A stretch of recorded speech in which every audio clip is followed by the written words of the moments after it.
আমি জানি না, আমার খুব ভয় লাগছে।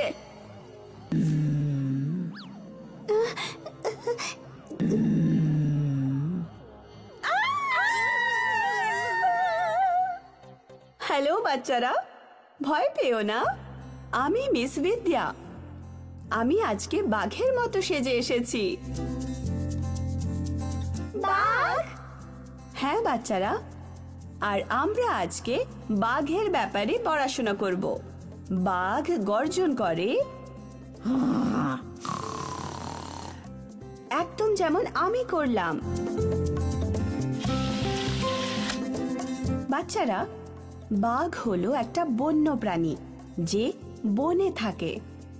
তাদের লালচে কমলা রঙের লোম হয়, সঙ্গে কালো ডোরা কাটা।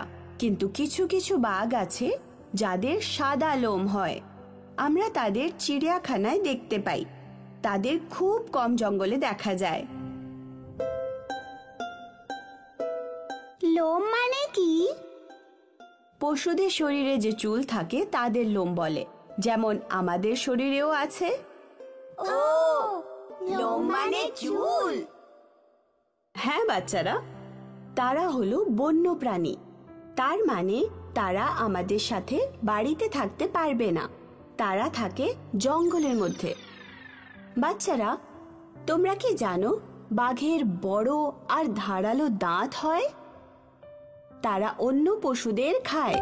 তাদের বড় আর ধারালো দাঁত পশু শিকার করার জন্য তাদের সাহায্য করে। বাহ! আচ্ছা বাচ্চারা, কে কে সাঁতার কাটবে? আমি। বাহ, চলো বাচ্চারা, দেখো ঠিক তোমাদের মতোই বাঘও কিন্তু সাঁতার কাটতে ভালোবাসে। চলো আরেকবার মনে করে নি আমরা বাঘের ব্যাপারে কি কি জানলাম।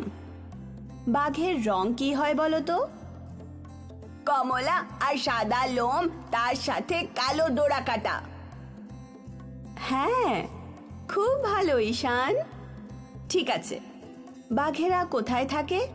ঘরে নাকি জঙ্গলে? জঙ্গলে থাকে। খুব ভালো নায়রা, একদম ঠিক। বাঘের দাঁত কেমন হয় বলো? বড় আর ধারালো। খুব ভালো রিয়া, একদম সঠিক। তাদের বড় আর ধারালো দাঁত কেন থাকে বলো? যাতে তারা অন্য পশুকে খুব সহজেই শিকার করতে পারে। ঠিক আছে, এবার কে আমাকে বলবে যে বাঘ খায় কি? অন্য পশুদের। বাহ, একদম ঠিক। আমার সব বাচ্চারা কত বুদ্ধিমান। আমরা এবার বাঘের মুখোশ তৈরি করব। ইয়ে!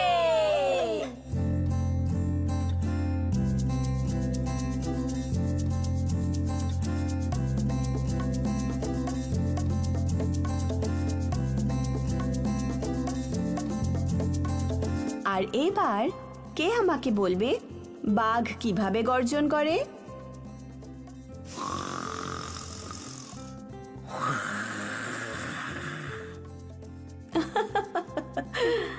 খুব মিষ্টি আমার ছোট্ট বাঘেরা, খুব ভালো। আমি খুব গর্বিত তোমাদের।